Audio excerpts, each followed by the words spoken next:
number of people traveling around the world has been increasing considerably in the past years. Nowadays, it is really important to be aware of jet lag.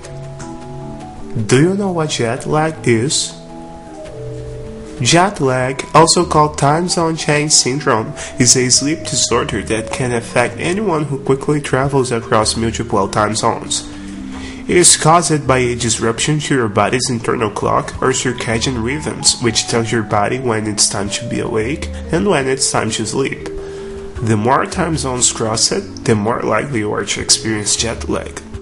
Flying north or south doesn't necessarily contribute to the jet lag effect, because this effect is related to the transmeridian distance traveled, which means the distance traveled east-west. Researchers say that traveling eastward seems to be more disruptive because people lose time, while they gain time when traveling westward. Jet lag symptoms. The symptoms of jet lag vary according to the amount of time zones crossed, but they usually include problems in the sleep patterns, stomach problems, headache, and fatigue. How to avoid jet lag?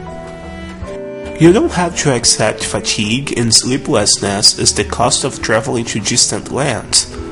There are many things you can do to avoid the impact of crossing time zones. You need comfortable clothing for the flight, plenty of water, a pair of sunglasses. Step 1. By an hour or two earlier or later in the days just before the trip. Step 2. About 4 days before your trip, consume less fat, salt, caffeine, and sugar. Instead, consume more fresh fruit and some vegetables. Travelers on a typical American diet usually have a harder time sleeping at their destination. Step 3. If it's possible, try to fly west instead of east.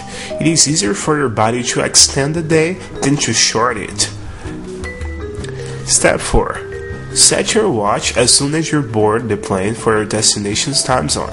Try to pretend that it's already that time and act accordingly.